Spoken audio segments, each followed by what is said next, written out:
والد صاحب نے 2 بیٹیوں کی شادیاں کی تو انہیں میری فکر لگ گئی۔ وہ پرائمری اسکول کے ٹیچر تھے، تنخواہ کم تھی اور گھر میں ہم 7 افراد تھے۔ بھائی بہنوں کے علاوہ بوڑھی دادی بھی شامل تھیں۔ فاضل اخراجات پورے کرنے کے لیے والد صاحب شام کے وقت کچھ ٹیوشن بھی پڑھاتے تھے۔ ان دنوں میں 17 سال کی ہو چکی تھی، اپنی بہنوں سے زیادہ خوبصورت تھی۔ ایک روز باجی کے دیور کا شادی کا کارڈ ملا۔ ان کی نند نیلم سے میری دوستی تھی۔ اس نے فون کیا، بھائی کی شادی میں 1-2 دن پہلے ہمارے گھر آ جانا، سب سہیلیاں آ رہی ہیں، بڑا مزہ آئے گا۔ ان سب سے بڑا مسئلہ تقریب میں پہننے کے لیے کپڑوں کا تھا۔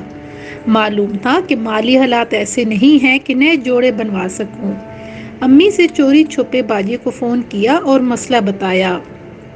کہنے لگی، فکر نہ کرو، کل تمہاری کالج سے چھٹی ہے نا، میں شام کو آؤں گی، تیار رہنا، بازار لے کر 2 نئے جوڑے اور سینڈل دلوا دوں گی۔ جوڑوں کا مسئلہ حل ہوا تو ذہن سے محرومی کا بوجھ ہٹا اور میں پڑھنے بیٹھ گئی۔ دل مسرور تھا کہ اب میں بھی شادی میں آئی دوسری لڑکیوں کے مقابلے اچھی لگوں گی، ورنہ تو پرانے فیشن کے لباس مجھے نکو بنا دیتا۔ شام کو باجی آ گئیں اور مجھے بازار لے گئیں۔ بہت اچھے اور خوبصورت 3 جوڑے اور نئے سینڈل کے علاوہ چوڑیاں اور ہلکی پھلکی مگر خوبصورت جیولری بھی لے دی۔ 2 جوڑے امی نے پہنے ہوئوں میں سے چھانٹ کر نئے فیشن کے مطابق کر دیے۔ میں نہال تھی، کتنی جلدی اللہ نے میرا مسئلہ حل کر دیا تھا۔ شادی میں جانے کی خوشی دوبالا ہو گئی۔ شخصیت میں اعتماد بڑی چیز ہے اور نوخیز عمر کا یہ سنہری دور لڑکیوں کے خوابوں کا دور ہوتا ہے۔ وہ دن آ گیا جب ہم نے شادی میں جانا تھا۔ بڑی بہن ماموں کے بہو اور منجلی تایا کی، دونوں ہی خوشحال خاندان تھے۔ سوچا کرتی تھی کہ اب میری قسمت خدا جانے، میرا ابھی تک کوئی رشتہ نہ آیا تھا۔ ماں باپ نے سوچا بڑی بیٹیوں کے جلد رشتے آ گئے تو تعلیم ادھوری رہ گئی، نسرین کو کم از کم گریجویشن کرائیں گے، تب تک اچھا رشتہ ہی آ جائے گا۔ باجی اور منجلی سے بھی کہہ رکھا تھا کہ نسرین کے لیے یہ بات دھیان میں رکھنا، گھرانہ شریف ہو تو خوشحال بھی ہو۔ اللہ تعالیٰ سبب بناتا ہے اور انسان بس سوچتا رہ جاتا ہے۔ جب میں شادی میں گئی، میرا لباس بہت خوبصورت تھا۔ بے ساختہ امی کے منہ سے یہ الفاظ نکل گئے، اتنا تیار ہونے کی کیا ضرورت تھی، اللہ نظر بد سے بچائے، ماشاءاللہ، نظر بد دور۔ میں یہ الفاظ سن کر پھولی نہ سمائی۔ اب بڑے اعتماد سے شادی میں جا رہی تھی، جو ہی باجی کے گھر قدم رکھا، نیلم کی نظر مجھ پر پڑی، دوڑ کر آئی اور گرم جوشی سے استقبال کیا۔ بولی، سب آ گئے ہیں، بس تمہارا ہی انتظار تھا۔ واؤ، آج تو چمک رہی ہو، سب سے زیادہ نمبر لے لیے ہیں۔ یہی وہ دن تھا جب خوشی کی تقریب میں مبشر نامی نوجوان، جو تائی کے رشتہ داروں میں سے تھا، میری ایک جھلک دیکھتے ہی مبہوت ہو گیا۔ یہ طلسم وقتی نہ تھا۔ شادی کی تقریب ختم ہو گئی، ولیمہ بھی ہو گیا، لیکن مبشر کے دل میں جو جوت جگی تھی وہ نہ بجھی۔ اب ایک ہی راستہ تھا، لگن کے اس الاؤ کو سرد کرنے کا ایک ہی طریقہ تھا جو من کو سلجھا رہا تھا۔ مبشر نے اپنے والدین سے استدعا کی کہ وہ ہمیشہ کے لیے مجھے اپنا لینا چاہتا ہے۔ اس کی والدہ ان دنوں مبشر کے لیے لڑکی ڈھونڈ رہی تھیں۔ اس نے ماں سے میرا نام لیا تو خاتون نے باجی سے بات کرنے سے پہلے ولیمہ میں مجھ سے بات چیت کر کے اندازہ کر لیا کہ میں کیسی ہوں۔ گفتگو سے ہی پہلے پہل انسان کی شخصیت کا اندازہ کیا جاتا ہے۔ تھوڑی سی بات چیت، کالج کے بارے کچھ سوالات کیے۔ میں نے ادب اور تمیز کے ساتھ سمجھداری سے جواب دیے، حالانکہ مجھے معلوم نہ تھا کہ کس مقصد کے لیے یہ میرے قریب آ بیٹھی ہیں اور ادھر ادھر کی باتوں میں مجھ کو جانچ رہی ہیں۔ انہیں میرا انداز گفتگو، میری باتیں اچھی لگیں، مجھے پسند کر لیا، اور جب شادی کی تقریب ختم ہوئے چند دن ہو گئے، دلہن دیکھنے کے بہانے دوبارہ تائی کے گھر آئیں اور میری بہن سے رشتے کی بات کی۔ باجی نے امی سے بات کی، بتایا کہ تائی کے رشتہ دار ہیں اور امیر لوگ ہیں، لڑکا تعلیم یافتہ ہے، ایک سرکاری محکمے میں افسر ہے۔ نسرین کو انہوں نے رحیل کی شادی میں دیکھا۔ پسند کیا اور رشتہ مانگا ہے۔ آپ کہتی ہیں تو تائی سے اور بھی معلومات لے لیتی ہوں، ان کا گھر بھی دیکھ آتی ہوں۔ والدہ نے یہ معاملہ باجی کے سپرد کر دیا۔ کہا تم بڑی بہن ہو، جیسا مناسب سمجھو کرو، جس دن ان لوگوں کو لانا ہو مجھے اطلاع کر دینا۔ اتوار کو ایک چمکتی گاڑی پر باجی کو ہمراہ لے کر مبشر کی والدہ اور بہن ماں مبشر آ گئے۔ اس کے والد نہیں آئے کہ بعد میں آئیں گے۔ بہرحال خاتون نے بہت خوش اخلاقی کا مظاہرہ کیا۔ ہمارا کوارٹر نما چھوٹا سا گھر اور پرانی طرز کا فرنیچر تھا، اس جانب کوئی توجہ نہ کی اور رشتے کے لیے نہایت عاجزی سے سوال کیا۔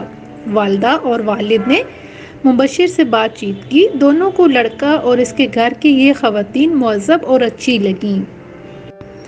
امی نے کہا ہمیں رشتے سے انکار نہیں ہے، آپ کو ہاں کر دی ہے، لیکن شادی میں تھوڑا وقت چاہیے کہ نسرین ابھی سیکنڈ ایئر میں ہے، چاہتی ہوں کہ گریجویشن کر لے۔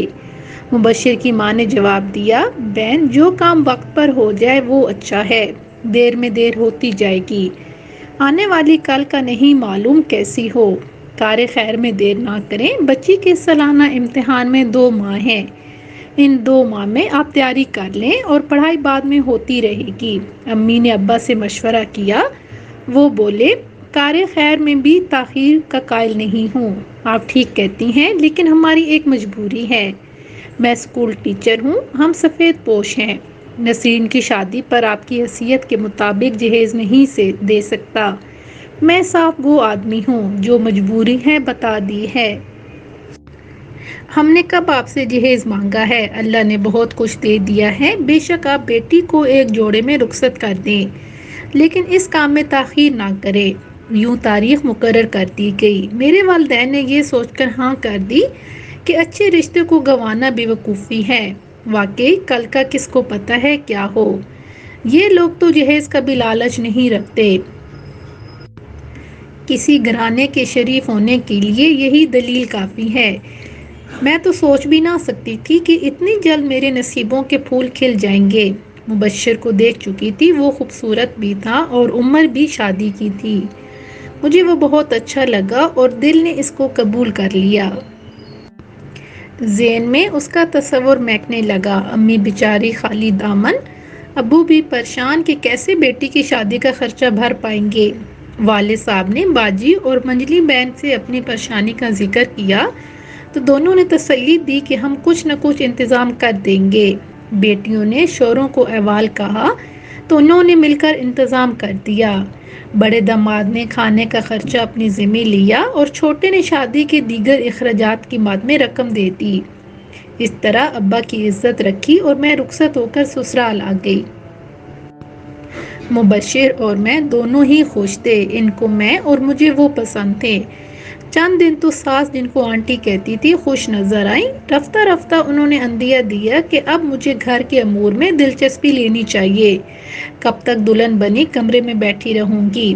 مجھے ان کی بات ٹھیک لگی، کچن میں آنے لگی، وقت صبح ان کے ساتھ ناشتے کی تیاری میں موجود رہنے لگی۔ مجھے تو سادہ سا ناشتہ اور کھانا بنانا آتا تھا، یہاں تو ناشتے اور پھر کھانے میں کئی طرح کی ڈشز اور لوازمات ہوتے۔ چائنیز ڈشیں، غرض کیا بتاؤں، کچن تھا یا کوئی ریسٹورنٹ، غیر ملکی کھانے، جب دعوت ہوتی تو بھی اتنا اہتمام ہوتا کہ میں حیران رہ جاتی۔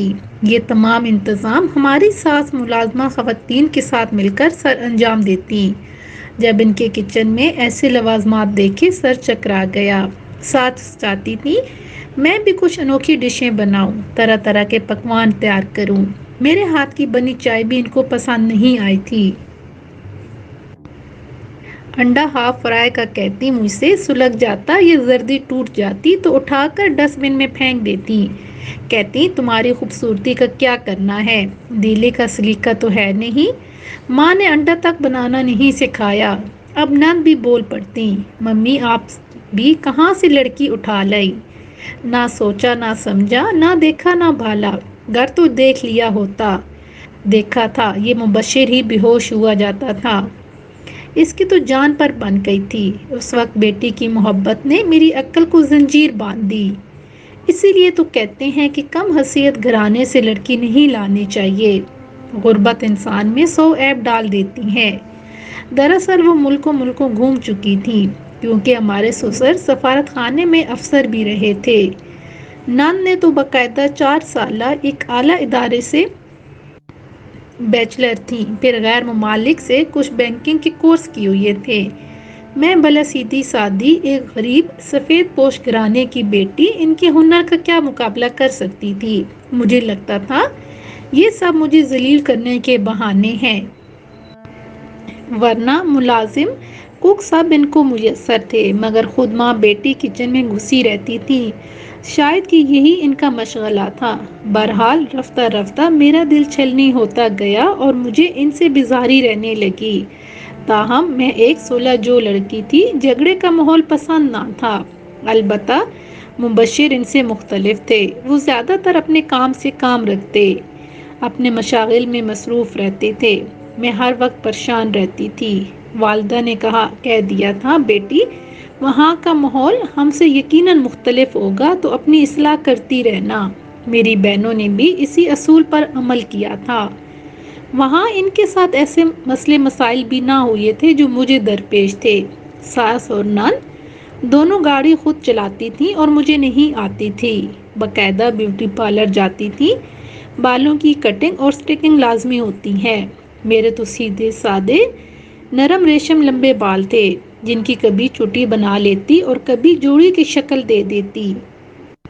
وہ کہتی، حلیہ بدلو، گیٹ اپ تبدیل کرو۔ میں تم کو پارٹیوں میں ساتھ لے کر کیسے جاؤں؟ کیا کہوں کہ یہ میری بہو اسکول ماسٹر کی بیٹی مجھے اپنے گھر سے شور سے محبت تھی، نہیں چاہتی تھی کہ میکے والوں تک یہ باتیں جائیں اور وہ پریشان رہیں۔ خاموشی سے سب کچھ سہ رہی تھی، حتیٰ کہ مبشر سے بھی نہ کہتی تھی کہ کیا ہو رہا ہے میرے ساتھ۔ جب کوئی رشتہ دار یا پڑوس سے عورتیں آتی، آنٹی ان کے ساتھ باتیں کرتی۔ ایک روز کچھ باتیں میرے کان میں پڑیں۔ آنٹی کہتی، مبشر نے پھنسوا دیا مجھے، ورنہ بہت سے اچھے گھرانوں کے رشتے تھے، بڑے عہدے والے افسروں کی اعلیٰ تعلیم یافتہ رشتے تھے، ان گھروں سے میل جول تھا، کہیں سے بھی باحیثیت خاندان کی لڑکی مل سکتی تھی، لیکن ہمارا نصیب کے کدھر کو رخ کر لیا۔ بہو کو کچھ پتہ نہیں سوسائٹی کی مینرز کیا ہوتے ہیں، کہاں لے کر جاؤں، لیڈیز کلب میں بھی نہیں لے کے جا سکتی، جہیز میں بھی کچھ دیا ہے؟ خاک، وہ دکھی ہو کر بولی، ایسی بھوکھوں ننگوں میں رشتہ ہوا ہے جو بیٹی کو 4 جوڑے کپڑے اور سستے چند برتن دے سکے۔ میں نے تو ہاتھ نہیں لگایا، ان چیزوں کو اس کے کمرے میں رکھ دی ہیں، کسی دن اس کی ماں کو واپس بھجوا دوں گی۔ میں سمجھدار تھی، اب پتہ چل گیا کہ انہیں قیمتی جہیز نہ ملنے کا غم ہے۔ ایک روز مبشر سے پوچھا کہ کیا بال کٹوا لوں؟ کہنے لگے، کیوں اتنے خوبصورت بال کٹواتی ہو؟ تمہارے اس مشرقی انداز پر ہی تو مر مٹا ہوں، رہنے دو، مجھے ایسی ہی اچھی لگتی ہو۔ مجھے شوہر کی خوشنودی عزیز تھی، آنٹی کی نہ سنی، جانے کیوں میری سنتی ہی نہیں۔ 100 باتوں کا جواب خاموشی، ایک بات کا جواب نہیں دیتی، کرتی مگر اپنی منمانی ہے۔ دل موج میں آتا تو لوگوں کو بہت نواز دیتی، موڈ بگڑتا تو نوکروں سے دیا ہوا بھی واپس لے لیتی۔ میں ان کے اس طرز عمل پر حیران رہ جاتی، لیکن منہ سے ایک لفظ بھی نہ کہتی تھی۔ مبشر سے کوئی بات یوں بھی نہ کہتی کہ پھر یہ پیچھے پڑ جائیں گی۔ اب چھوٹی چھوٹی باتیں مجھ پر اتنا اثر انداز ہونے لگی کہ میں نے میکے جانے کی خواہش ظاہر کر دی۔ سوچا، ماں سے دکھ درد نہ کہا تو کہیں ایسا نہ ہو کہ ضبط کر کر کے میرا دل ہی پھٹ جائے۔ مبشر سے کہا کہ امی کے گھر جانا ہے۔ بولے، ڈرائیور سے کہتا ہوں چھوڑ آئے گا، میں آج کل ذرا مصروف ہوں۔ انہوں نے خود ہی جا کر ماں سے بات کر لی اور مجھے ڈرائیور سے کہہ کر میکے بھجوا دیا۔ جانے سے پہلے آنٹی کو ان کے کمرے میں خدا حافظ کہنے گئی تو ان کا موڈ خراب تھا۔ بولی، پچھوا تو لیا، اب کیا بتانے آئی ہو؟ اور ہاں، والد سے کہنا کہ تمہارے جہیز کی چیزیں ہمارے معیار کی نہیں، واپس منگوا لیں۔ میں ان کے منہ سے ایسے جملے سن کر دنگ رہ گئی، دل ایسا دکھا کہ راستے بھر روتی آئی۔ امی ابو نے جو بھیگی آنکھیں اور اترا چہرہ دیکھا تو پوچھا، خیر تو ہے، کیا ہوا؟ مبشر کیوں نہیں آیا تمہارے ساتھ؟ امی ان کی میٹنگ تھی، مصروف تھے۔ میں نے ہی کہا کہ مجھے اکیلے بھیج دیں، وہ بعد میں آ جائیں گے۔ ایسا کہتے کہتے میری سسکیاں نکل گئیں۔ والدین گھبرا گئے۔ امی نے کمرے میں لے جا کر بٹھایا، دلاسا دیا۔ جب ذرا حواس بحال ہوئے، رفتہ رفتہ سب کچھ بتا دیا کہ میری طرف سے کوئی کوتاہی نہیں ہوئی، لیکن ساری بات طبقاتی فرق ہے۔ وہ سمجھوتا ہی نہیں کر پا رہی کہ حیثیت میں ہم ان کے برابر کیوں نہیں ہیں۔ بس سارا مسئلہ یہی ہے۔ اگلے دن ڈرائیور کے ہاتھ انہوں نے سامان بھی بھجوا دیا جو میں میکے سے لے کے گئی تھی۔ والد صاحب کو بہت غصہ آیا، کہنے لگے ہم سے بھی غلطی ہوئی کہ رشتہ دے دیا، اپنے جیسوں میں دیتے تو آج میری بچی خوار نہ ہوتی۔ امی بولی، تم کو ٹیچر ایسوسی ایشن کے ذریعے جو سستا پلاٹ کسی زمانے میں ملا تھا وہ آج کافی مہنگا ہو گیا ہے۔ 400 گز کا ہے، بیچ کر جہیز کا سامان خریدو اور ان لوگوں کو بھجوا دو تاکہ سسرال میں ہماری بیٹی کی عزت رہ جائے۔ میں ان جیسے لوگوں سے ناطہ رکھنا اپنی توہین جانتا ہوں جو انسان سے زیادہ دولت کی قدر کرتے ہیں۔ ہماری بیٹی میں آخر کیا کمی ہے؟